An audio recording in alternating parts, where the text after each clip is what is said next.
Your Steve Jones Show podcast is loading now. The Steve Jones Show podcast is sponsored by Sunbury Motors, North 4th Street in Sunbury, and Sunbury Motors Kia, routes 11 and 15 in Hummel's Wharf.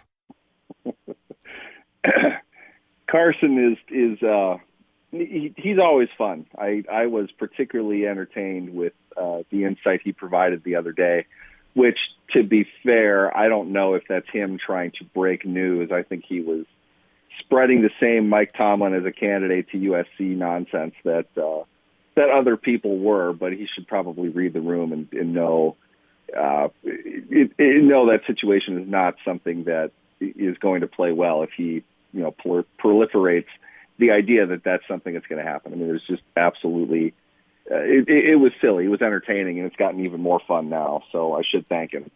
I mean, because when it came time to answer it, I felt like there was a piñata in the room, and they gave him a bat. Knowing Mike Tomlin, I think he had that one in the holster. He was waiting for it.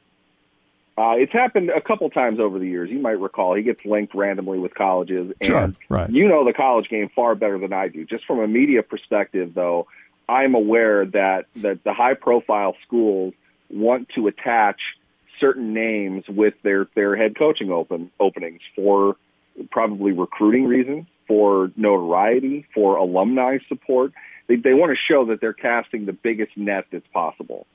And if anybody is aware of that kind of nonsense, it's going to be a coach like Mike Tomlin.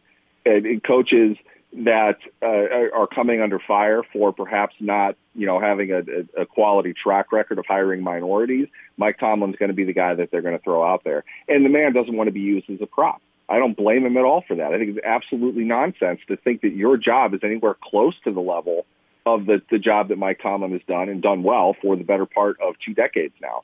To suggest that he is not even interested, nothing to do with him being interested, to suggest that they think that there's a chance that they could lure Mike Tomlin away to take that job is arrogance at its absolute finest. And personally, I'm glad he said what he said, just because the effort that USC took kind of behind the scenes to prop him up the way that they did, it's embarrassing for him. I don't think a coach should have to deal with that. He shouldn't have to answer questions like that. He's being used for very specific reasons that have nothing to do with Mike Tomlin. Right, exactly. And Mike Tomlin shouldn't have to deal with that. Right. And look, and you're telling me Carson Palmer's on the search committee? For their sake, I hope that he's not. No. Okay. No. If he is, that's the guy you went right to right away. Huh? The one coach in the NFL that is probably the least likely to leave. Right. You went with Mike Tomlin.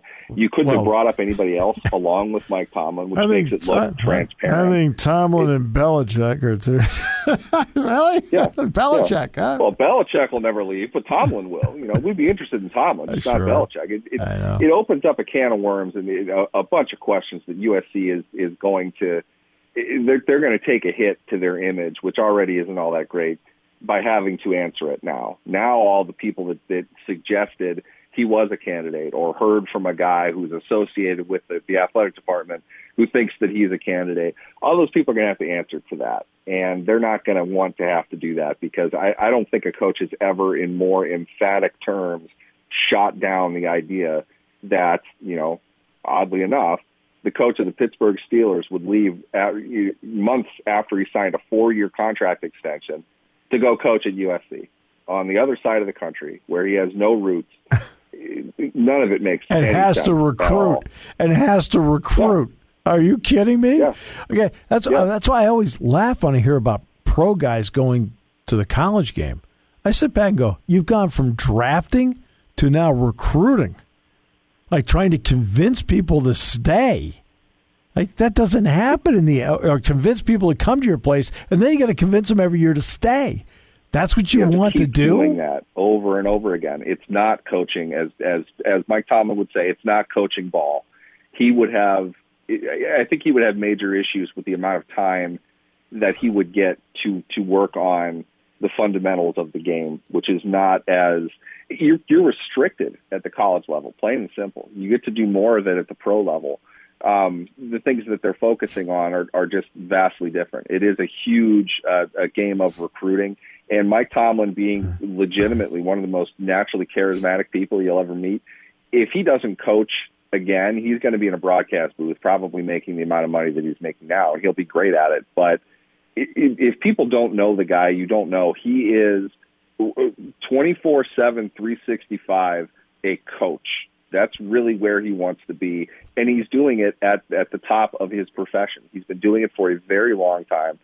He's not interested in resurrecting the program at USC. He's not interested in flying all over to talk to high school kids about coming to his school. And as you pointed out, getting them to stay longer than the 3 years that they're obligated to be there, dealing with the amount of regulation that is involved in that, both past and present, leading into the future. There's nothing there for him on what would have to be on the highest end at USC, the amount of money that he's making today. Right. All right, so now after the bye week, now, okay, what are the common denominators to the, how about success we've seen going into the bye week? I think the bye week, it's good to be able to kind of catch your breath and evaluate where you are. It gives you a chance to get ahead of injuries a little bit. Ones that are week to week tend to kind of fall into your favor after a bye week. You have a lot of I don't want to say inactivity, but you don't have to be at practice. You're going to heal a little bit quicker in that kind of environment. You can really rest. So I think the kind of week to week, day to day stuff gets cleared up. So you have a more refreshed team for that first week. Strategically, you get an opportunity to evaluate your entire team before diving into the opponent, which gives you perhaps a better perspective of who you are, as well as the time to prepare for your opponent to get to know who they are. Playing a team within your division after a bye week, I've always kind of seen as an advantage. I don't know what the numbers are off the top of my head, but they already know the Cleveland Browns. Maybe not as well under Kevin Stefanski, but they have a good sense of who the Browns are, considering how many times they've played them. 3 times last year. And, obviously a little bit of a score to settle after that game last season. And it's a good Browns team.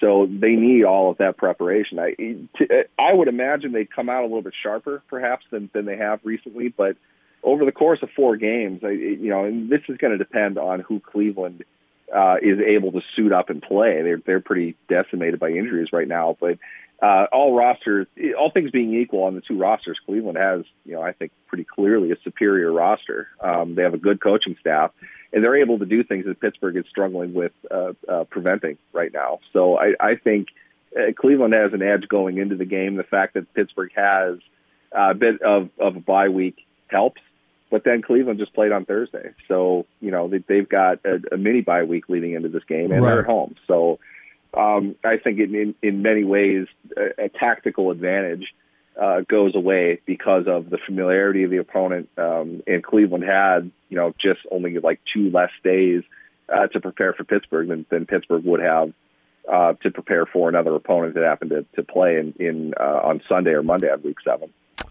What did you think of the Johnson kid on Thursday night? I think I thought it was a great story, by the way. Because he comes out of the Alliance and says, "Look, I just want a shot." They give him a shot because everybody's hurt, and he does that. I saw the letter that he had written asking for whatever opportunity he can get anywhere else. He'd been in camp with the Saints, I think it was. He looked like an NFL running back, and to be honest, I don't like doing this. I hesitate on it because I don't want to trivialize the effort that he put forward. Sure. But when you have a good offensive line, and even more importantly, a good scheme and well-coached guys, you're going to make guys be in position to make plays. Now, whether he makes a guy miss and takes a 4-yard gain and turns it into 11, the way that he did plenty often in that game, that's up to the ability of the player. But you can definitely make a 4th-string running back look pretty good if you have all those things going for it. You and I talked about this. I remember it back in the day. I'm racking my brain trying to remember who it was. But when the Browns hired Kevin Stefanski, what they did 15 minutes after, I'm sure, the ink dried on the contract with Stefanski, they hired an offensive line coach. And that is absolutely what Cleveland needed to do. I said this is going to be the watershed moment that we look back on when Cleveland is good. we're going to say it's because they made a commitment to their protection and within their offensive line to give them a foundation to build on. And not only is it the foundation, that's kind of the only thing they have going for them right now. They're not able to pass the ball particularly well, but they can run it. They can get chunk plays out of their running game, and there's not a whole lot of teams that can do that. So Cleveland has a chance with whoever they have at running back. And that's obviously a pretty significant advantage when you're putting out a journeyman behind, a talent like Nick Chubb, behind a guy like Kareem Hunt. You have the ability to essentially improvise and continue to run your scheme, but with somebody who kind of needs to work his way into it. That's a big weapon. You take a lot. They've lost both their tackles. They have other guys that can step up because of the scheme that they're playing in, and their ability as coaches to teach that scheme to the backup players who can step in and play at a pretty comparable level. What do you think of Case Keenum? Look, there are certain guys that I think are good, quote, backup quarterbacks that can hang in there for you for a game or two, and you can win with them for a game or two. Is Case Keenum one of those guys? Case Keenum looked exactly like Case Keenum looks. That's the thing that I appreciate about him. He was never at a high level, but he was at the level that he's at, and he's always at that level. He's consistent. Doesn't have a strong arm, but he puts the ball where it needs to go. He makes the right decision, and he controls the game well. I mean, at certain levels, not in the fantasy football NFL, at certain levels, though, that's a really valuable player. And I think that's what Keenum is. And he's put together an outstanding career, both before and after his miracle season in Minnesota. Right. He's done a great job of being a veteran, reliable quarterback. How many are there? Probably not all that many. I get the idea that everyone's going to, jump on the easy bandwagon that, may as well just play him over Mayfield. I mean, physically there are some things that he simply can't do that Mayfield can. Right. And Mayfield needs to do a better job embracing those things and getting them to be positives on the field, which he hasn't done a ton of this season. He hasn't been terrible, but it's not great. We haven't seen him play at a high level, I don't think, often this season. But when you have a guy like that, it becomes a pretty easy decision. If Keenum has a torn labrum, which, to be honest with you, I knowing what I know of that injury, and I have some experience with it, even if it's his back shoulder, even if it is his front shoulder, I mean, he's not going to be able to play with that for very long. It will get hurt again. Keenum's going to play again. I'm surprised Mayfield has not had surgery, and I think a huge part of that is the team kind of saying, all right, well, we don't want to force him because probably he's coming up to us and saying, look, I'll go get surgery now if you guarantee me a contract next year or an extension next season, something like that. They're not sold on him long term, but if he was signed, I'd almost be willing to bet that they'd have him have surgery now. Keenum can keep that team competitive of where they need to be. Mayfield wasn't playing particularly well leading into it. Keenum is, to me, one of the most reliable backup quarterbacks in the league. He can step in, like you said, and play well for a game or two. I think he can go beyond that to a point where I think it's going to have to. Mayfield's not going to be able to play on That's that right. For the rest of the season. Right. That's exactly right. Did you watch Baltimore, Cincinnati, and if so, what did you think of Burrow? Oh, what a game that was! That was fun. I really enjoyed that as somebody that they're secondary teams in my mind. I know them well because I watch them a lot because of the obvious interest of my coverage area. Cincinnati is a really fun team to watch. They're putting a lot of things together. And Burrow, while I thought Burrow had a great game, Burrow's performance paled in comparison quite a bit to first off, the rookie, Jamar Chase, who's offensive rookie of the year as far as I'm concerned, and their defense. Their defense played lights out in the second half. They get after the passer like nobody's business. Lamar Jackson had nowhere to go with the ball. He was lucky, really, that he got what he got in that game. Made a great throw to Marquise Brown into the end zone. But beyond that, Jackson was a non-factor. They shut him down pretty effectively. And you do those things and then have a quarterback who can complete 70% of his passes for 400 yards and a game-breaking wide receiver, you're not an easy team to beat. And I think Cincinnati is starting to figure that out. At the same time, I don't know if you guys happen to watch it, but you know what I noticed at the end of that game more than anything? I've never seen a Baltimore Ravens team quit on the field with 7 minutes to go.